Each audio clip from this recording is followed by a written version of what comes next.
24 दिसंबर 1999 की दोपहर करीब 4 बजे इंडियन एयरलाइंस की फ्लाइट नंबर IC814 हर बार की तरह काठमांडू के त्रिभुवन इंटरनेशनल एयरपोर्ट से न्यू दिल्ली के लिए उड़ान भरती है।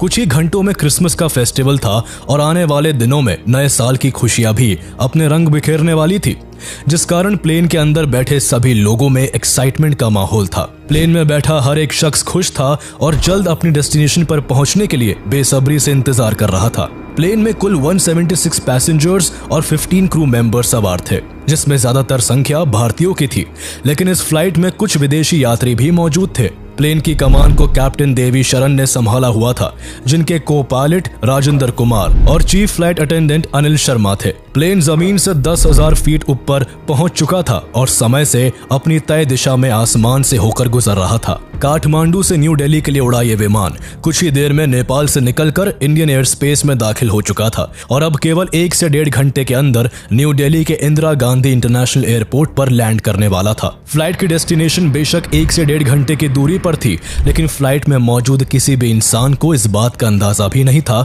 कि ये 1 से 1.5 घंटे का सफर अब उनके लिए काफी लंबा होने वाला है। आगे जो होने वाला था वो किसी बुरे सपने से भी ज्यादा डरावना था। दरअसल प्लेन के इंडियन एयर स्पेस में एंटर करते ही अचानक से मास्क पहने हुए 5 लोग हाथों में बंदूकें लिए पैसेंजर्स के सामने खड़े हो जाते हैं। ये 5 लोग आतंकवादी थे, जिनका मकसद इस प्लेन को हाईजैक करना था। प्लेन को अपने कंट्रोल में लेने के लिए एक हाईजैकर बंदूक लेकर पायलट के कैबिन में घुस जाता है और कैप्टन देवी शरण और को पायलट राजेंद्र कुमार पर बंदूक तान देता है। उधर चारों हाईजैकर्स भी पैसेंजर्स और क्रू मेंबर्स को हथियारों से डराने लगते हैं। प्लेन का माहौल एकदम से खौफनाक मंजर में बदल जाता है। पैसेंजर्स को समझ नहीं आता कि थोड़ी देर पहले उनके ही बीच बैठे हुए कुछ लोगों का इस तरह उन पर बंदूक तानना और उनका टेररिस्ट होना कैसे संभव हो सकता है। प्लेन का कंट्रोल पाते ही हाईजैकर्स ने बच्चों और महिलाओं को एक तरफ और यंग पैसेंजर्स को दूसरी तरफ कर लोगों को बांटना शुरू कर दिया। इस घटना से जहां पैसेंजर्स के होश उड़े हुए थे, तो वही पायलट्स कैबिन में मौजूद हाईजैकर कैप्टन शरण पर प्लेन को वेस्ट की तरफ उड़ाने के लिए डरा धमका रहे थे। दरअसल इन हाईजैकर्स का मकसद इस प्लेन को पाकिस्तान ले जाने का था। ये 5 हाईजैकर्स पूरी प्लानिंग के साथ आए थे। ये लोग इतने चौकन्ने थे कि अपने असली नाम की जगह काफी सावधानी बरतते हुए एक दूसरे को चीफ, बर्गर, डॉक्टर, भोला और शंकर जैसे कोड नेम से बुला रहे थे। इन 5 ने मिलकर कुछ मिनट्स के अंदर ही बंदूकों के दम पर प्लेन के सभी पैसेंजर्स, पायलट और क्रू मेंबर्स के अंदर अपना खौफ बैठा दिया।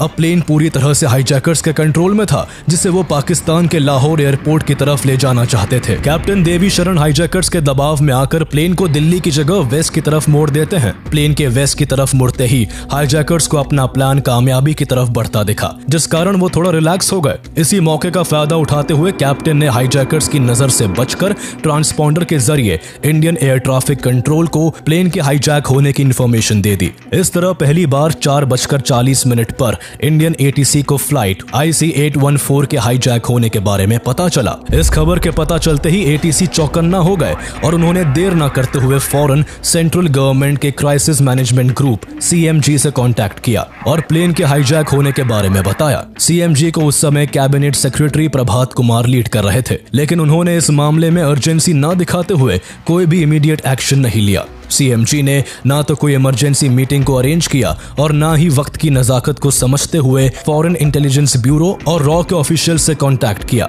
जिस कारण कैप्टन देवी शरण को इंडियन अथॉरिटीज की तरफ से ना तो कोई मदद मिल रही थी और ना ही कोई दिलासा। हैरानी की बात यह थी कि प्राइम मिनिस्टर अटल बिहारी वाजपेयी को हाईजैकिंग की खबर प्लेन हाईजैक होने के करीब 1 घंटे बाद पता चली। कैप्टन शरण हैरान थे कि आखिर ऐसी सिचुएशन में भी ATC कोई जवाब क्यों नहीं दे रहा, लेकिन जब कुछ देर तक ATC की तरफ से कोई जवाब नहीं आया तो वो आने वाले समय को भांप चुके थे। उन्हें अपना और सभी पैसेंजर्स का फ्यूचर साफ साफ दिख रहा था, जिस कारण वो काफी निराश होकर प्लेन को अभी भी पाकिस्तान की सीमा की ओर ले जाने के लिए मजबूर थे। कुछ देर वेस्ट की ओर प्लेन उड़ाने के बाद कैप्टन शरण ने लाहौर में लैंडिंग के लिए पाकिस्तानी ATC से रिक्वेस्ट की, लेकिन उन्होंने कैप्टन की इस रिक्वेस्ट को रिजेक्ट कर दिया। कुछ महीने पहले ही भारत और पाकिस्तान के बीच कारगिल का युद्ध हुआ था, जिसमें भारत ने पाकिस्तान को बुरी तरह शिकस्त दी थी, जिस वजह से इंडिया और पाकिस्तान के संबंध सबसे नाजुक मोड़ पर थे। ऐसे में पाकिस्तान नहीं चाहता था कि किसी भी वजह से शक की सुई उस पर उठे, इसलिए मना करने करने के साथ पाकिस्तान कैप्टन को धमकी देता है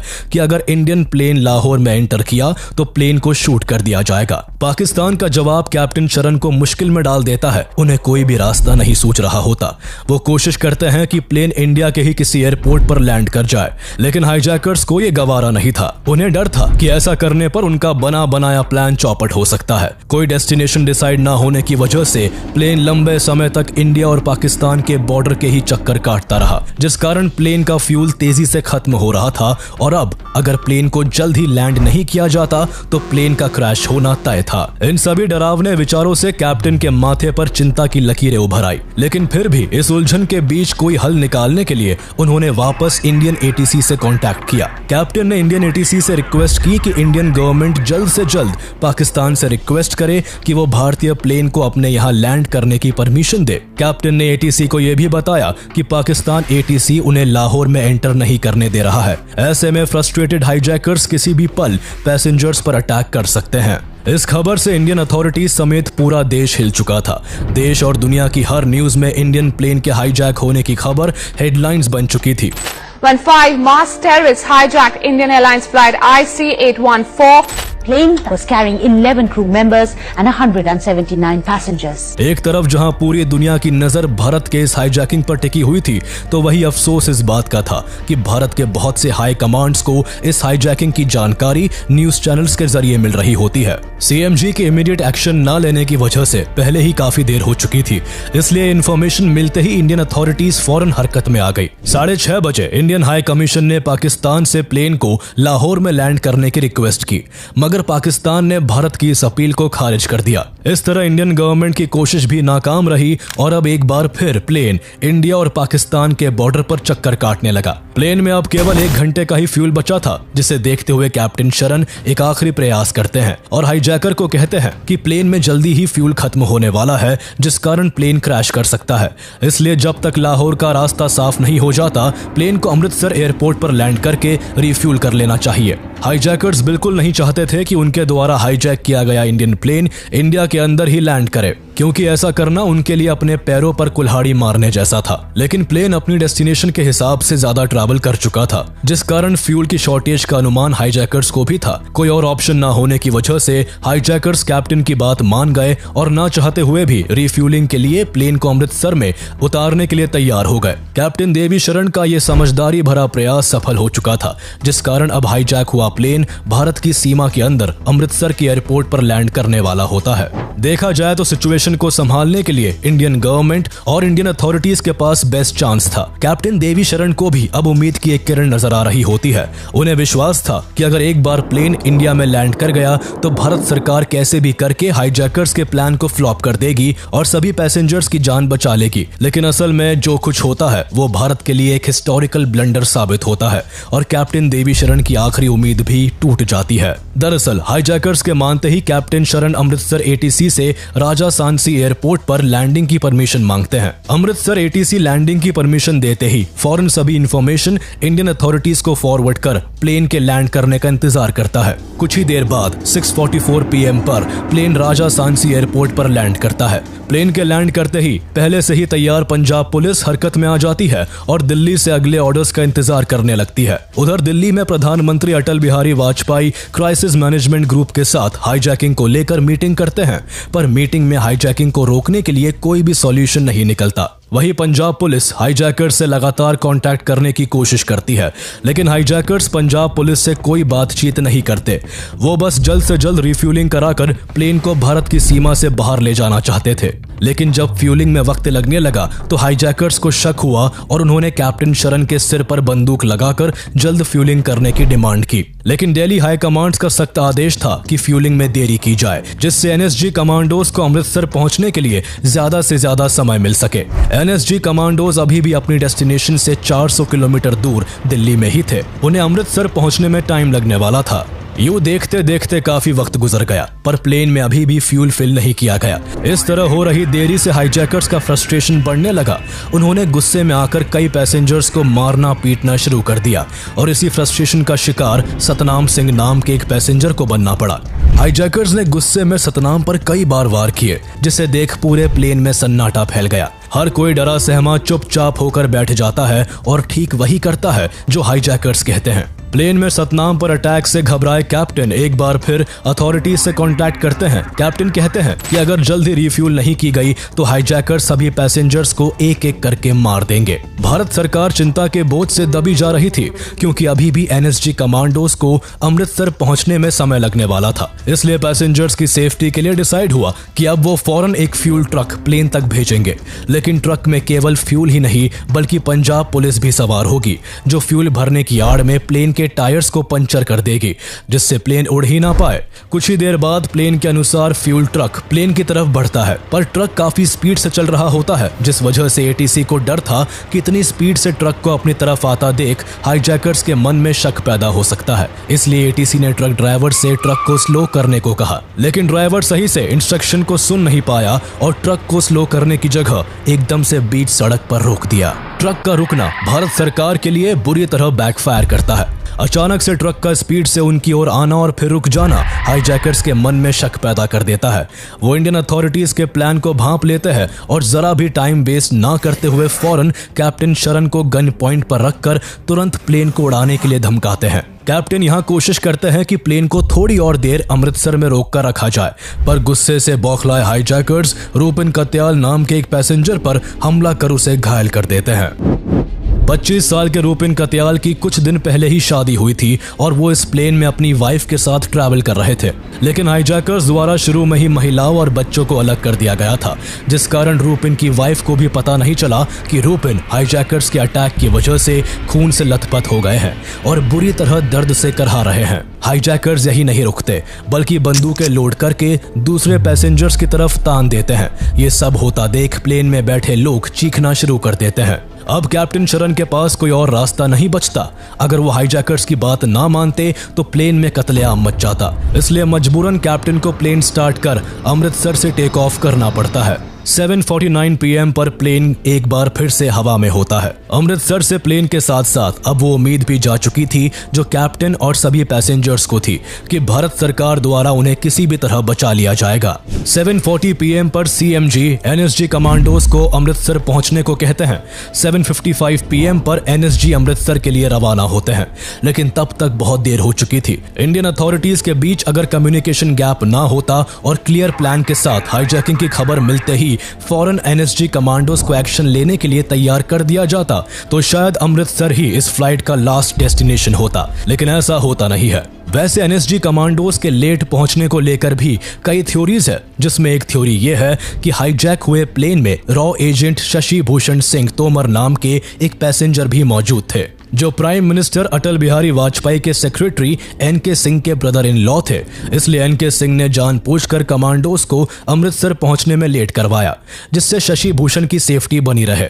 NK सिंह को डाउट था कि कहीं कमांडोज को भेजने से हाईजैकर्स बेकाबू होकर सभी पैसेंजर्स को मार ना दे। अब असल वजह जो भी रही हो, लेकिन अब प्लेन अमृतसर से निकलकर फिर से आसमान में पहुंच चुका था। कैप्टन शरण फिर से पाकिस्तान एयर ट्रैफिक कंट्रोल से कांटेक्ट करते हैं, लेकिन पाकिस्तान एक बार फिर प्लेन को लाहौर एयरपोर्ट पर लैंड करने के लिए मना कर देता है और लाहौर के सभी नेविगेशनल एड्स और एयरपोर्ट लाइट्स को ऑफ कर देता है। लाइट्स ऑफ होती देख कैप्टन शरण परेशानी में आ जाते हैं। वो समझ नहीं पाते कि आखिर प्लेन को कहां और कैसे लैंड करे। उन्हें पहले ही पाकिस्तान के एयर स्पेस के बारे में कोई जानकारी नहीं होती। ऊपर से अब कॉकपिट में लो फ्यूल की वार्निंग भी शुरू हो जाती है।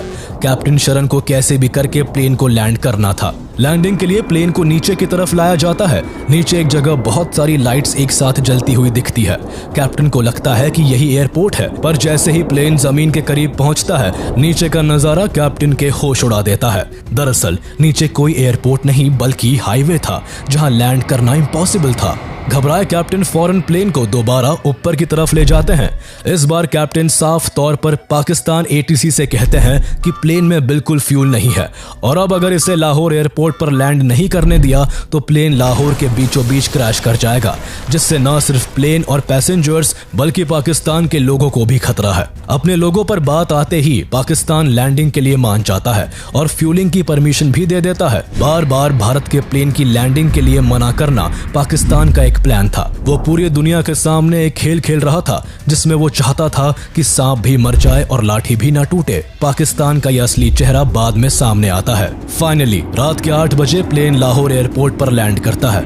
यहाँ पाकिस्तानी कमांडोज प्लेन को चारों ओर से घेर लेते हैं। प्लेन में मौजूद पैसेंजर्स डरे सहमे बैठे थे, पर चाकू लगने की वजह से रूपिन कत्याल सबसे बुरी हालत में थे। रूपिन के ट्रीटमेंट के लिए कैप्टन और क्रू मेंबर्स पाकिस्तान से मेडिकल हेल्प मांगते हैं, पर पाकिस्तान फ्यूलिंग के अलावा और कोई मदद नहीं करता है। रिफ्यूलिंग होते ही प्लेन को पाकिस्तान छोड़ने का अल्टीमेटम दे दिया जाता है। हाईजैकर्स की डिमांड पर पाकिस्तान को छोड़ इस बार प्लेन अफगानिस्तान की ओर उड़ान भरता है, लेकिन 1999 में अफगानिस्तान में नाइट लैंडिंग और टेक ऑफ की फैसिलिटी नहीं थी, जिस वजह से प्लेन को ओमान की तरफ उड़ा दिया जाता है। लेकिन ओमान अथॉरिटीज प्लेन को अपनी सीमाओं में घुसने की इजाजत नहीं देती है, जिस वजह से अब प्लेन यूएई की डायरेक्शन में मूव करता है। भारत सरकार की ओर से रिक्वेस्ट करने पर यूएई प्लेन को दुबई के अल मिनहाद एयरबेस पर लैंडिंग की परमिशन दे देता है, जिसके बाद रात के करीब 3 बजे प्लेन यूएई में लैंड करता है। यूएई में लैंडिंग के साथ ही इंडियन अथॉरिटीज यूएई गवर्नमेंट से कांटेक्ट कर वहां अपने कमांडोज को भेजने की परमिशन मांगती है, लेकिन यूएई भारत की इस रिक्वेस्ट को रिजेक्ट कर देता है। हालांकि भारत के कहने पर यूएई अथॉरिटीज हाईजैकर्स के साथ एक नेगोशिएशन करती है, जिसमें फ्यूल के बदले इंजर्ड पैसेंजर्स, महिलाओं और बच्चों को रिलीज करने की डिमांड थी। हाईजैकर्स यहां 27 पैसेंजर्स को छोड़ने के लिए मान जाते हैं, जिसमें एक डेड बॉडी भी थी। ये बॉडी किसी और की नहीं बल्कि रूपिन कत्याल की थी, जो इलाज ना मिल पाने की वजह से अब तक दम तोड़ चुके थे। सभी पैसेंजर्स और रूपिन की बॉडी को इंडियन एयरक्राफ्ट द्वारा अपने देश बुला लिया जाता है। पैसेंजर्स को लेने और यूएई सरकार की मदद के लिए ग्रैटिट्यूड शो करने के लिए civil aviation minister Sharad Yadav खुद यूएई जाते हैं। वही प्लेन में रिफ्यूलिंग होते ही प्लेन एक बार फिर आसमान में होता है। अब कुछ ही देर में सुबह होने वाली थी, जिस वजह से प्लेन को अफगानिस्तान की ओर ले जाया जाता है और फाइनली 25 दिसंबर की सुबह अफगानिस्तान के कांधार इंटरनेशनल एयरपोर्ट पर प्लेन अपनी लास्ट लैंडिंग करता है। कांधार एयरपोर्ट पर प्लेन के लैंड होते ही तालिबानियों द्वारा प्लेन को चारों तरफ से घेर लिया जाता है। भारत को प्लेन के अफगानिस्तान में होने की इंफॉर्मेशन मिलती है, जिसने भारत सरकार के लिए एक नई उलझन पैदा कर दी।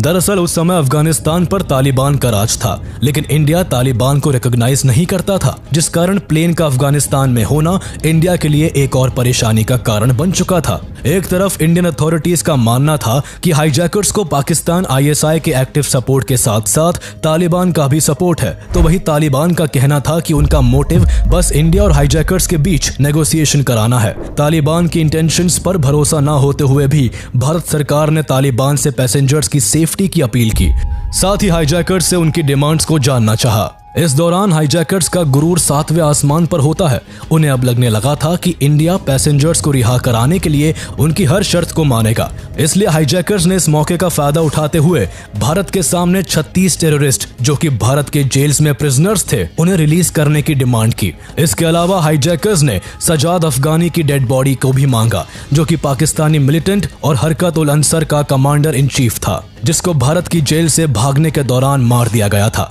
हाईजैकर्स यही नहीं रुके, वो भारत से $200 मिलियन की फिरौती भी मांगते हैं। प्राइम मिनिस्टर अटल बिहारी वाजपेयी हाईजैकर्स के आगे झुकने को बिल्कुल तैयार नहीं थे। वो उनकी डिमांड्स को किसी भी कीमत पर नहीं मानना चाहते थे, क्योंकि टेररिस्ट को रिहा करने का मतलब होता भारत के खिलाफ फिर से आतंकवादी गतिविधियों का होना। लेकिन इन्हीं सब के बीच न्यूज चैनल्स के जरिए हर एक खबर लोगों तक जा रही थी। इन खबरों में एक पैसेंजर की मौत की खबर भी होती है और कई पैसेंजर्स के घायल होने की बात भी शुमार थी। साथ ही न्यूज चैनल्स और न्यूज़पेपर्स में प्लेन के अफगानिस्तान में होने की हेडलाइंस भी बन चुकी थी। ये सभी खबरें भारत के लोगों को बेचैन करने के लिए काफी होती है। इन खबरों के कारण सबसे बुरा हाल उन फैमिलीज का होता है जिनका कोई अपना उस प्लेन में मौजूद था। प्लेन में बैठे पैसेंजर्स की फैमिलीज और रिलेटिव्स का कंसर्न केवल अपने लोगों की जान की सलामती का था। वो किसी भी तरह अपने परिवार वालों को हाईजैकर्स के चंगुल से छुड़ाना चाहते थे। इसलिए 26 दिसंबर 1999 को external affairs minister Jaswant Singh जब हाईजैकिंग को लेकर प्रेस कॉन्फ्रेंस कर रहे थे, तो उसी बीच इन फैमिलीज की भीड़ इकट्ठा हो गई और जसवंत सिंह से अपने परिवार वालों की सुरक्षा की अपील अपील करने लगे। इसके अलावा कुछ परिवार वाले गुस्से में आकर जसवंत सिंह से हाईजैकर्स की डिमांड को पूरा करने का जोर डालने लगे। सिर्फ पैसेंजर्स की फैमिलीज ही नहीं बल्कि ऑपोजिशन पार्टीज का भी गवर्नमेंट पर पैसेंजर्स की सेफ्टी को लेकर दबाव था। इसलिए गवर्नमेंट ने हाईजैकर्स से नेगोशिएशन करने के लिए एक टीम को कांधार भेजने का फैसला लिया। 27 दिसंबर को ये टीम कांधार पहुंची, जिसे senior Indian foreign service officer Vivek Katju head कर रहे थे। तालिबान ने हाईजैकर्स और इंडिया के नेगोशिएशन टीम के बीच नेगोशिएशन कराना स्टार्ट कर दिया, लेकिन दिन पर दिन गुजर रहे थे और हाईजैकर्स एंड इंडियन अथॉरिटीज के बीच कोई भी फैसला नहीं हो पा रहा था। तालिबान ने हाईजैकर्स को $200 मिलियन और सजाद अफगानी की डेड बॉडी की डिमांड को छोड़ने के लिए मना लिया था, पर हाईजैकर्स 36 प्रिजनर्स को रिलीज करने की मांग पर डटे हुए थे। इंडियन अथॉरिटीज इस मांग के विरोध में थी, जिस कारण अभी भी नेगोशिएशन किसी भी नतीजे पर नहीं पहुंचता है। इस दौरान प्लेन में बैठे पैसेंजर्स और क्रू मेंबर्स का जीवन नर्क हो चुका था। पैसेंजर्स को प्लेन में बैठे पूरा एक हफ्ता हो चुका था, जिस वजह से उनके पास खाने के लिए ना तो खाना बचा था और ना ही पीने के लिए पानी। इसके अलावा प्लेन के टॉयलेट्स तक ओवरफ्लो करने लग गए थे। हर एक चीज उस वक्त पैसेंजर्स को परेशान कर रही थी। इधर पैसेंजर्स का हाल बुरा था तो उधर इंडियन गवर्नमेंट के ऊपर हर दिन दबाव बढ़ता ही जा रहा था। कुछ लोग क्राइसिस मैनेजमेंट ग्रुप की मीटिंग में घुसकर हंगामा कर रहे थे, तो कुछ लोग प्रधानमंत्री वाजपेयी के रेजिडेंस के बाहर प्रोटेस्ट कर रहे थे। इसी प्रेशर के चलते नेगोशिएशन टीम को जल्द से जल्द कोई फैसला लेने के लिए कहा गया। हम किसी भी दबाव में आकर के आतंकवादियों को छोड़ते हैं तो आतंकवादियों का हौसला बढ़ जाएगा। नेगोशिएशन टीम हाईजैकर्स की डिमांड को काफी हद तक कम करने में सफल हो चुकी थी। इंडियन अथॉरिटीज ने 36 की जगह केवल 3 प्रिजनर्स को ही रिलीज करने की इजाजत दी थी, लेकिन ये 3 प्रिजनर्स हाईजैकर्स की चॉइस के होने वाले थे। हाईजैकर्स ने रिहा करने के लिए मौलाना मसूद अजहर, अहमद ओमर सईद शेख और मुश्ताक अहमद जरगर को चुना था। ये तीनों प्रिजनर्स वो टेररिस्ट थे जो पाकिस्तानी टेररिस्ट ग्रुप से जुड़े हुए थे। पैसेंजर्स की सेफ्टी के लिए मजबूरन इन टेररिस्ट को छोड़ने का डिसीजन लिया गया। तीनों आतंकवादियों को पहले दिल्ली लाया गया और फिर एक फ्लाइट के जरिए जसवंत सिंह के साथ कांधार भेजा गया। कांधार में तीनों टेररिस्ट के पहुंचते ही हाईजैकर्स द्वारा प्लेन और सभी हॉस्टेजेस को फ्री कर दिया गया। इस दौरान इंडियन अथॉरिटीज को उम्मीद थी कि पैसेंजर्स के रिलीज होने के बाद तालिबान 5 हाईजैकर्स को अरेस्ट कर भारत को सौंप देगा, लेकिन तालिबान इसके बिल्कुल ऑपोजिट काम कर रहा था। दरअसल तालिबान 5 हाईजैकर्स और भारत से रिहा हुए तीनों टेररिस्ट को पाकिस्तान पहुंचाने में मदद कर रहा था। तालिबान ने अपने व्हीकल के जरिए इन सभी को पाकिस्तान के बॉर्डर तक छोड़ा और साथ ही ये इंश्योर किया कि इस बीच भारत की तरफ से उन्हें पकड़ा ना जा सके। इस पूरे इंसिडेंट से ये कंफर्म हो गया कि इस हाईजैकिंग के पीछे पाकिस्तान का हाथ था। कुछ वक्त बाद जब इंडियन गवर्नमेंट द्वारा इस हाईजैकिंग की इन्वेस्टिगेशन की गई तो हाईजैकिंग को लेकर एक एक कर सारे खुलासे होने लगे। इन्वेस्टिगेशन से पता चला कि किस तरह महराजुद्दीन वानी नाम के टेररिस्ट ने दाऊद इब्राहिम के नेपाल कनेक्शन के इस्तेमाल से 5 हाईजैकर्स के फेक पासपोर्ट बनाकर उन्हें राइफल्स और ग्रेनेड्स के साथ प्लेन में चढ़ने में मदद की थी। महराजुद्दीन वानी वो आतंकवादी था जिसने 1993 में मुंबई सीरियल ब्लास्ट में दाऊद इब्राहिम के साथ क्लोजली काम किया था। दाऊद का खास होने की वजह से इसका काफी अच्छा नेटवर्क था, जिसका इस्तेमाल करते हुए इसने नेपाल के त्रिभुवन इंटरनेशनल एयरपोर्ट की लूज सिक्योरिटी का फायदा उठाया और प्लेन को हाईजैक करने में हाईजैकर्स की हेल्प की। इन्वेस्टिगेशन में 5 हाईजैकर्स की पहचान का भी खुलासा हुआ, जिसमें पता चला कि 5 हाईजैकर्स पाकिस्तान के थे, जिनके असली नाम इब्राहिम अख्तर, सनी अहमद काजी, शाहिद अख्तर सईद, शाकिर और जहूर मिस्त्री थे। ये 5 ही हरकत उल मुजाहिदीन नाम के पाकिस्तानी टेररिस्ट ग्रुप से जुड़े हुए थे। इसके अलावा इन्वेस्टिगेटिंग टीम को यह भी पता चला कि इस हाईजैकिंग के पीछे अफगानिस्तान के डिफेंस मिनिस्टर मुल्ला मोहम्मद याकूब का भी हाथ था, जो तालिबान के सुप्रीम लीडर मुल्ला ओमर का बेटा भी था। यानी साफ था कि ये सब कुछ पाकिस्तान के द्वारा किया गया था, जिसमें तालिबान का भी सपोर्ट था। We have evidence to show that hijackers were encouraged by Pakistan. इस तरह 3 आतंकवादियों को रिलीज करने के बदले में 31 दिसंबर 1999 को सभी पैसेंजर्स और क्रू मेंबर्स को कांधार से रिहा करके न्यू दिल्ली ले आया गया। इंडियन गवर्नमेंट इन सभी को सेफली वापस लाने में कामयाब हो गई, लेकिन ये कामयाबी भारत को भारी कीमत चुका कर मिली।